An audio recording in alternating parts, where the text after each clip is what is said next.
Okay, this question is from stillby4995. We're looking for, right, how do we improve dribbling? You say you're a midfielder and forward, and that you could juggle, you could pass, you could shoot. So what are some things that can help us, right? If we spend a few minutes a day, how can we improve our dribbling abilities? If you're someone who likes mixing technology and play, you like to play.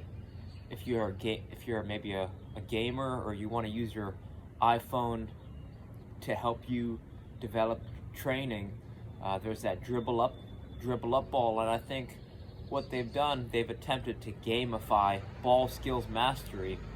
I haven't tested it out, but it just makes sense to me, because at first I was against it because I want to minimize screen time on my phone, but then I thought about all the fun I've spent playing different games, whether it be N64, Halo, PlayStation, whatever. I have spent a lot of time playing games, and if it can help you develop ball mastery skills in a fun way, then that's something that I'll get behind.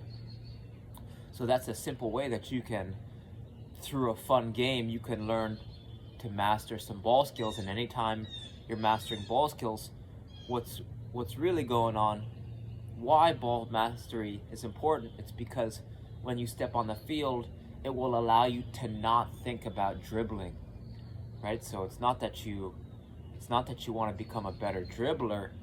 It's working on ball skills will help you so that you're not thinking about dribbling. It becomes second nature. So that's the point, right? That's why you want to spend a little bit of time each day to build the habit, because once you've built the habit, then it's just about maybe raising the volume and intensity to level up your game, and so that you don't have to think about dribbling. That's why learning ball mastery is important.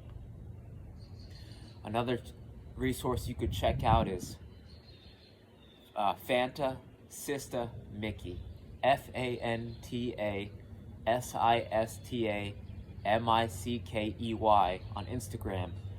And right, this kid, he's no older, he can't be older than 10 years old, and yet his dribbling skills are off the charts, and he shows you some simple dribbling patterns. And if you just start to emulate one, you could start to do this pattern anywhere, and it's again gonna turn this ball mastery rapidly into muscle memory, so that you don't have to think about dribbling on the field. Another sequence that might be helpful, this is called the Tom Turnbull dribbling sequence. It goes like this. You go outside, outside, inside, outside, inside, outside, outside, inside, outside, inside, outside, outside, inside, outside, inside, outside, outside, inside, outside, inside.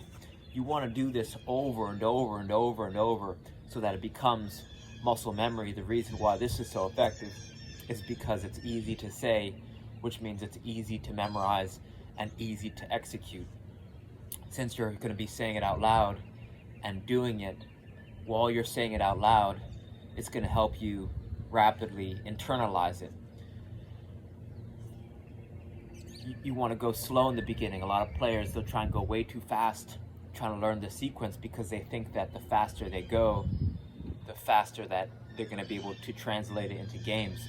Not the case. You want to go slow in the beginning, right? Slow is smooth, smooth is fast, and you want to be very relaxed, right? Relaxed to a point where you could go outside, outside, inside, outside, inside. Speed will come if you just take the time to develop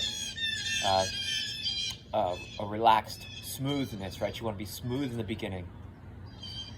Another thing that'll help your dribbling practice is investing in a smaller ball, size 1, size 2, and the reason is because it's harder to manipulate. It's going to elevate your dribbling sensitivity, so that when you go and play on a 11v11 field with a size 5, you're going to have a competitive advantage, because a size 5 is going to be easier to manipulate, since you've been spending so much time with a smaller ball.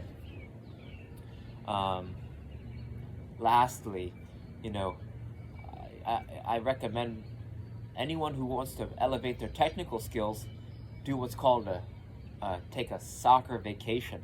And all that means is, if you start to bring a ball with you everywhere you go, whenever you're walking, you could be dribbling. Whenever you're walking, you could be juggling or using a kick trainer. So for those reasons, what will also happen is that if you bring a ball with you, it'll attract other soccer players who you can start to get some touches with and maybe learn something to elevate your training. So it's kind of like a signal for the world to say, if you're a soccer player, let's party.